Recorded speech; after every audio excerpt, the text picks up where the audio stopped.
Hello everyone, this video is to talk about disk structure. The reason why I am discussing about this video is it is a foundation to understand about data structures. The data structures what we were going to use to access the data, that is what we were discussed in the previous example about A-B trees, and as far as the syllabus is concerned we also have with B trees. To understand these data structures, let us understand what is the disk structure, how the data will get stored on the main memory, and how indexing will help you out to retrieve the data. So we'll talk about these things. Before I introduce you B trees, I wanted to talk about more things which you feel it is better to understand B trees. Now let's understand about the disk structure. So it is just like a platter on which the concentric circles are made. These are logical circles, not physical circles. You cannot see physically, but these are what logical circles what I have drawn here. And these circles what I have drawn here are called as tracks. These are called as tracks. That means this is what track number 0, 1, 2, 3. 3 tracks. And the pieces are called as, sectors. That means sector 0, sector 1, sector 2, sector 3 and sector 4. This portion is called as a sector. Now, if I wanted to, and it doesn't mean that I have to divide only these many sectors. You can divide the sectors according to the divisions what you have on the platter. Now, so the intersection portion of track and the sector, this one I am talking about, intersection part of the track and sector is addressed with the, is called as a block, and it is addressed with the track number and the block number, sector number. The intersection portion is called as a block, and this block can be addressed with the track number and the sector number on the disk. That is, a block address is equal to, mentioned in the form, track number comma sector number. So like if I take the example that this portion, let us talk that I wanted to take this portion. Now what is this portion? What is the track number? This track number is 3. And what is the sector number? This is 2. So that is what, to represent this icon, now I have to represent the block address of this is what, 3 comma 2. 3 is track number and 2 is the sector number. And so track number and sector number, and typically the block size we take it as 512 bytes. For study purpose we take 512 bytes. It can be of any size, it depends on the manufacturer of the disk. So we assume that every block is of 512 bytes. When the disk is when we read or write at to and fro, that means if I wanted to read the data or if I wanted to write to the disk, we always read and write in terms of blocks. Now if I take just one block, that is not 512 bytes, the beginning address, that is first byte, is 0. That means I wanted to read some data. Now let us assume it is of 512 bytes. Now 0, 512. So this is basically called as offset. So if you wanted to perform any operation, that may be of reading operation or it may be of writing operation, will also be there. So by spinning it will change the sectors by this arm movement of a header, that is the header that is reading the data from the disk or writing the data on the disk. By this movement, tracks are changed. So we get position ahead in a particular track and in particular sector by moving this post. That is head post or spinning. This one, so by spinning, sectors are changed by moving head tracks and change this about the disk. Now the data on the disk is always stored on in terms of blocks. Now one more thing, let us take this as main memory, usually called it is RAM. So basically RAM is not the memory, RAM is a technology and the type of memory is main memory. with all our programs inside main memory, and the programs will access data. Suppose they are accessing the data from the disk, then the data from the disk must be brought into the main memory, and then only it can be accessed. If any results are obtained and the results are again written back onto, so that data cannot be directly processed upon the disk. It has to be brought into the main memory and then access, and this is one important point to understand.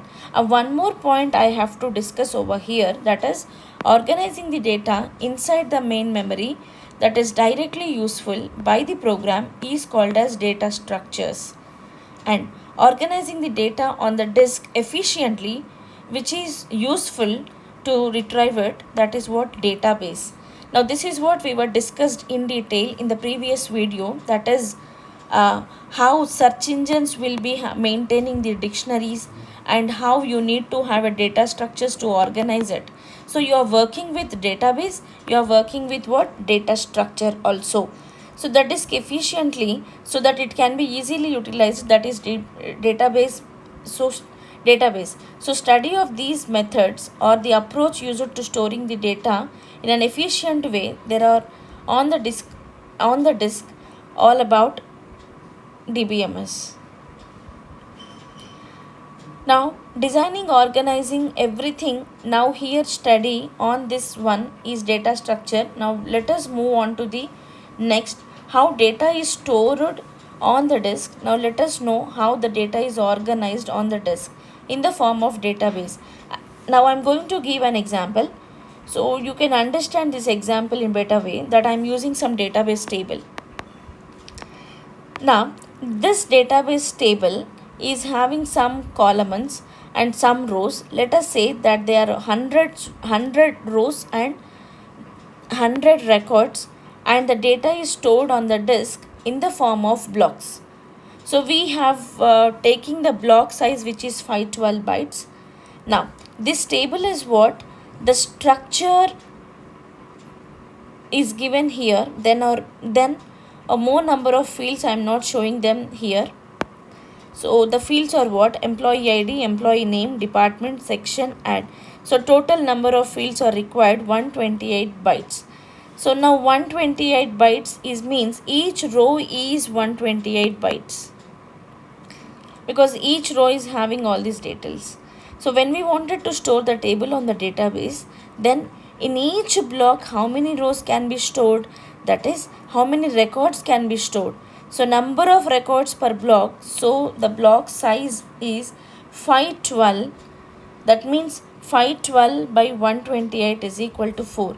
That means we can store 4 rows of this table in one block. It means that these 4 rows will go into the one block. So I'll take this one block and this as the other block, and the next 4 records as the other block. So how many? You have 100 records, and these for 100 records you need how many blocks? 25 blocks. 100 by 4 you need 25 blocks. So 25 blocks you required for storing this database table on a disk. Now when this table is taking 25 blocks, imagine if you wanted to search any particular record, you have to written a query to select from table some table field, or some query if you are writing select table from table name something.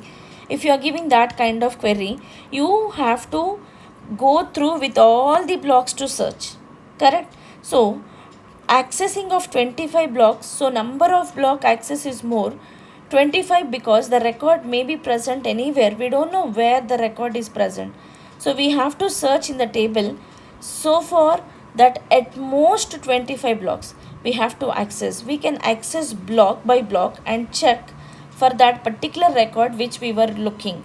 Let us suppose I wanted to look for the second block and the record name is Kranti. If I wanted to select it, I have to select this Kranti whether it is available in all the records or not. That means I have to go through with all the blocks. So whether block 1 is having Kranti employee or block 2 is having Kranti employee. So fortunate I have in the second block. If it would be happen that I can have this Kranti in the last block, I have to search for 25 blocks.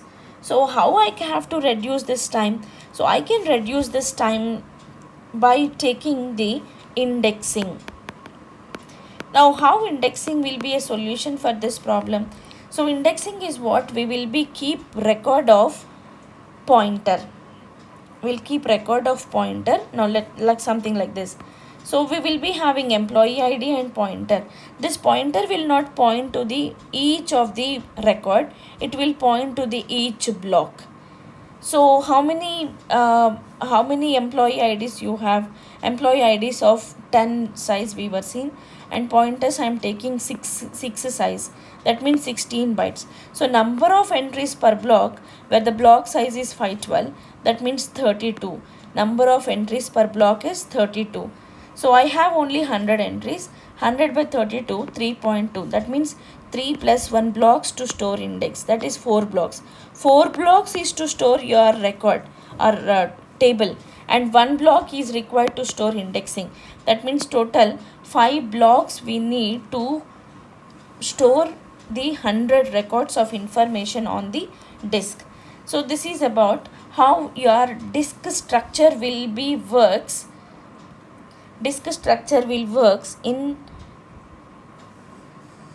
search engines. Thank you all.